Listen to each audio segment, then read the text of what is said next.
وقتی بنیامین 17 سالش شد، تنها چیزی که میخواست یه لپتاپ خوب بود.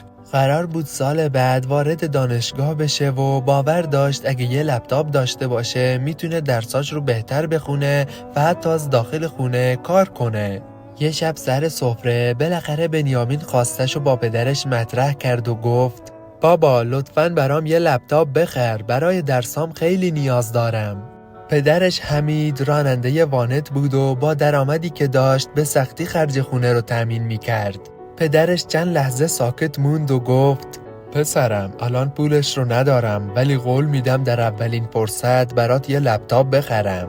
بنیامین با ناراحتی گفت همیشه همینو میگی بابا، اگه نمیتونی حداقل الکی بهم قول نده. تو هیچ وقت نتونستی خواسته هامو برآورده کنی. حمید چیزی نگفت، فقط با شرمندگی سرش رو پایین انداخت و به غذا خوردن ادامه داد. از فردای اون روز بنیامین رفتار عجیبی با پدرش پیدا کرد. هر وقت پدرش حمید از سر کار برمیگشت، بنیامین حتی جواب سلامش رو هم نمیداد. چند بار هم وقتی دوستاش در مورد لپتاپ ها و امکاناتشون صحبت میکردن، با عصبانیت به پدرش فکر میکرد و با خودش میگفت پدرای بقیه هر چیزی واسه بچه هاشون میخرن، ولی بابای من حتی یه لپتاپم نمیتونه برام بخره. چند هفته گذشت، حمید بیشتر از قبل کار میکرد. صبح زودتر از خونه بیرون میرفت و شبا دیرتر برمیگشت. بعضی شبا وقتی بنیامین از اتاقش بیرون میومد، میدید پدرش روی مبل خوابش برده و دستاش از شدت کار ورم کرده. یه بار بنیامین پرسید این وقت شب کجا بودی؟ پدرش لبخند زد و گفت یه بار اضافه گیرم اومده بود. بنیامین با بی‌حوصلگی جواب داد هر کاری هم بکنی آخرش که نمیتونی برام لپتاپ بخری. حمید فقط گفت صبر کن پسرم.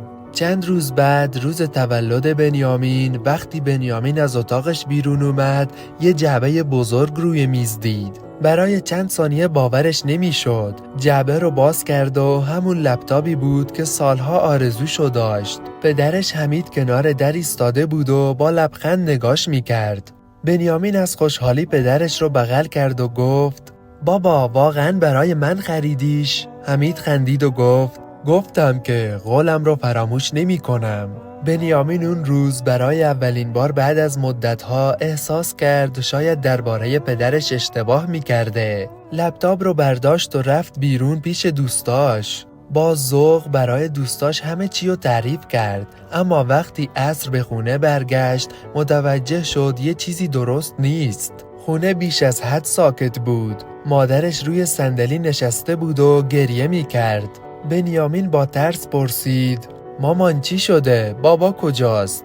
مادرش جواب نداد، فقط یه پاکت رو از روی میز برداشت و به طرف بنیامین گرفت. روی پاکت نوشته شده بود برای بنیامین. دستای بنیامین میلرزید. پاکت رو باز کرد. داخلش یه رسید بانکی و یه نامه بود. رسید بانکی نشون میداد پدرش حمید تمام پسنداز چند سالش رو برای خرید لپتاپ خرج کرده بود. اما نامه چیزی داشت که بنیامین رو بیشتر شوکه کرد. پدرش حمید نوشته بود پسرم میدونم فکر کردی نمیخوام برات لپتاپ بخرم. راستش خودمم دوست داشتم زودتر این کارو بکنم. ولی وقتی فهمیدم برای خریدنش باید چند ماه بیشتر کار کنم گفتم مهم نیست. فقط میخواستم روز تولدت ببینم خوشحالی. اگه یه روز دیدی خسته‌ام بدون که خستگیم از کار نیست، از اینه که دوست دارم چیزایی که خودم نداشتم رو تو داشته باشی. بنیامین با گریه نامه رو پایین آورد و پرسید مامان بگو بابا کجاست؟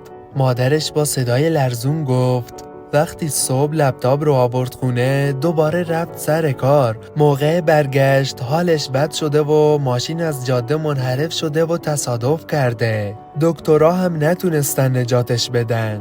بنیامین خشکش زد، به لپتاپ نگاه کرد، همون چیزی که چند ماه به خاطرش از پدرش ناراحت بود. اما پایین نامه پدرش یه جمله دیگه هم نوشته بود فقط یه خواهشی ازت دارم، هر وقت با این لپتاپ به آرزوت رسیدی یادت نره کسی که برات خریدتش از تمام آرزوهای خودش گذشته بود. و شاید تلخترین قسمت ماجرا این بود که بنیامین تازه بعد از رفتن پدرش فهمید آدمی که فکر میکرد هیچ وقت براش کاری نمیکنه تمام اون مدت داشت برای یک آرزو از جونش مایه میذاشت. اگه هنوز پدرت کنارته و برات زحمت میکشه قدرشو بدون و به افتخار زحماتش ویدیو رو لایک کن.